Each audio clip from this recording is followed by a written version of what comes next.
Predictions are a fool's game when it comes to a sport as insane as mixed martial arts. In a game where even the most minute of details can make the world of difference, speaking about these fights with any degree of certainty is a recipe for shock and in many cases, disappointment. However, we're all about keeping things on the fun side here at MMADive, and with that in mind, some of these may come to pass or fall apart within the next few weeks. Others will need to be reviewed 365 days from now. So with that out of the way, let's take a look at my 10 major MMA predictions for the year 2021.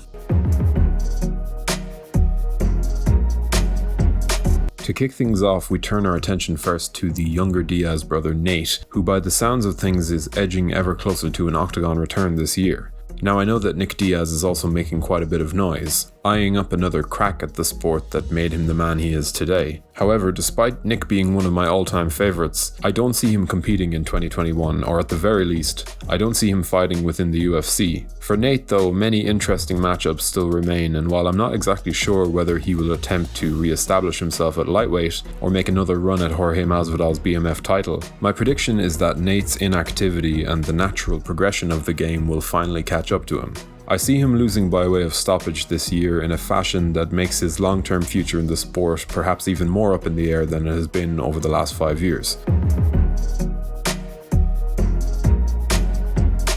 Onto the strawweights next, and the hugely compelling title picture that has rightly seen many people calling this weight class the single best in women's MMA. Though Weili Zhang managed to do wonders for her standing within the pound-for-pound argument through her stunning 5-round war with Joanna Jędrzejczyk, I still think that there's a very good argument to be made for Rose Namajunas being the greatest 115-pound fighter on the planet. It's my hope that Zhang and Namajunas find their way into an octagon together this year, and while Dana has voiced his doubts over Rose's willingness to compete, let us all be aware of his tendency to bend the truth to his aims before subscribing to his words too much. If these two strawweight greats do in fact throw down, I genuinely believe that Thug Rose has enough in her arsenal to make her quality known. Zhang is technically excellent and a physical specimen with no equal at 115 pounds right now, but I'm a big believer in the greatness of Rose Namajunas, and I fully back her to reclaim her title this year. This one might be a bit dicey, but with TJ Dillashaw's suspension from the sport set to expire, we're likely looking at him making an early to mid 2021 return to the bantamweight division. As the champion who never actually lost his title, I would imagine that he is just one win away from a shot at the victor of Petr Yan versus Aljamain Sterling. For me, a matchup with Jose Aldo would be the perfect way to single out one of these guys for that push. And while I have certainly grown to like the look of Aldo at bantamweight, I feel as though Dillashaw is going to come back with a vengeance and earn his way back into contention. Whether you love or hate him on a personal level, Dillashaw has been one of the most exciting talents to watch in action over the last 5 years. And while this suspension may hurt him, if he does come back looking good, I believe that he can beat any top contender at 135 pounds, something I do see him achieving in his comeback bout.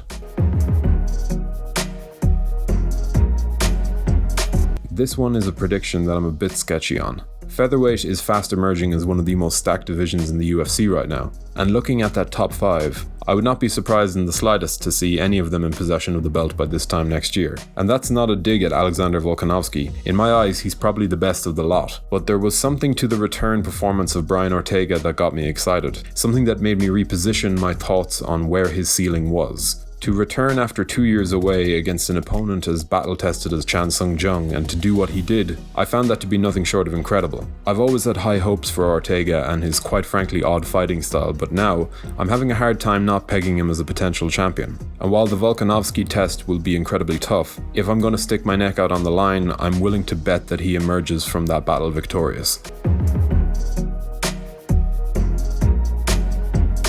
Here's another one that I'm not fully confident in, but I will make it concrete nonetheless. I think Amanda Nunes is just about reaching that point where anything less than a dominant win is considered something of a surprise. And while I don't believe in any predetermined path that all dominant champs must follow, it's usually around this time in the story that something shocking happens. Personally, I think that Valentina Shevchenko has the best shot at dethroning the Lioness if she does in fact return to the bantamweight division. And sure, I wouldn't be quick to call her or anyone else a favourite in a matchup against the powerful double champion, but for this pick above all others, I just have a feeling that Nunes is going to pick up an L at some point in 2021. If I may call this video to a halt for a moment, to all of our regular viewers over the last few weeks, you'll know the drill, but we're really trying to up our game here at MMADive in order to bring you even more content this year. So if you're really enjoying what we're doing so far, be sure to leave a comment and a like to let YouTube's algorithms know that we're fast becoming one of the best MMA channels on the platform. Obviously, if you haven't subscribed, make sure you do so now to stay up to date with all of our latest uploads. Okay, back to the matter at hand. For all the movement I foresee at the top of the sport, I just don't believe that anybody at 170 pounds will have enough to take out the reigning champion Kamaru Usman. With Gilbert Burns looking set to be the first challenger to his throne this year, I believe that Usman will be able to make an emphatic statement about his potential to be a long-term king over this hotly contested division.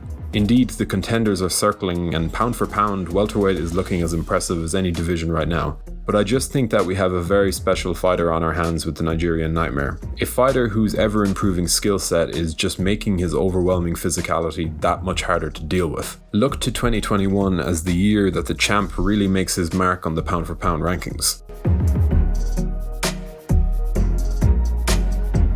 And next up, we turn our attention to the dual-weight world champion aspirations of one Israel Adesanya, who looks to add Jan Blachowicz' light heavyweight crown to his ever-growing list of achievements in March. Adesanya could well have the most intriguing 2021 of any fighter on the roster, and depending on the decisions made by Jon Jones and his own pursuit of champ status, we could well be looking at a clash between those two by the end of the year. But with an eye on his light heavyweight debut, I believe that the last stylebender will make his quality known in the most impressive of fashions, making him an instant contender to the UFC's pound for pound #1 ranking. Either way, there are very, very interesting times ahead for this generational talent.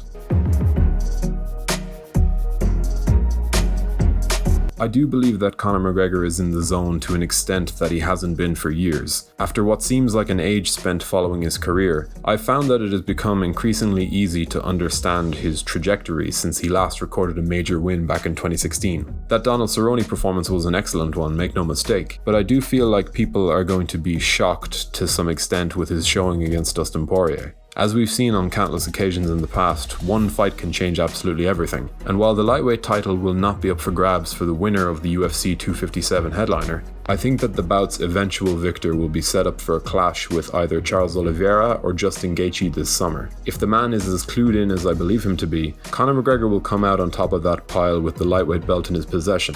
From there, look to late 2021 or early 2022 for Khabib to have a change of heart about his retirement. Trust me, if the pieces align, the Eagle will return for one more matchup.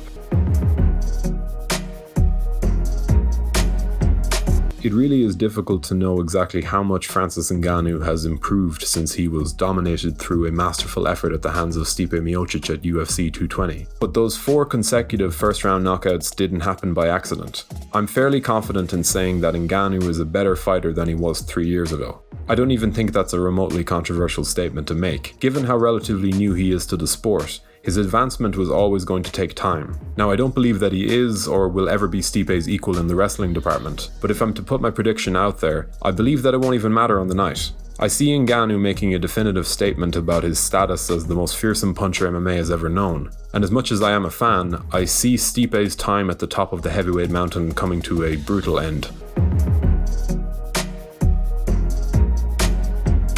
And finally, my 10th prediction for the year ahead of us is that Jon Jones will finally encounter his first legitimate setback. I feel as though it will come at the hands of the aforementioned Francis Ngannou, but even still, a part of me is very, very interested to see how Israel Adesanya looks at 205 pounds. I know Jon says he's through with the weight class, but Jon Jones says a lot of things. Perhaps his first loss won't come by Adesanya's hand, but I'm definitely willing to reassess my thoughts on that post-March. However, for my concrete prediction, yes, I do believe that Jones will encounter defeat within the heavyweight division. Whether that forces him back down to light heavyweight or not is anyone's guess, but I do believe that his day is fast approaching. How do you feel about our predictions for the year ahead? Do you agree with our picks? Do let us know in the comment section below, we really do love to hear from you guys. If you enjoyed this video, be sure to leave a like and subscribe to the channel to stay up to date with all of our latest uploads. And as always, thank you for watching.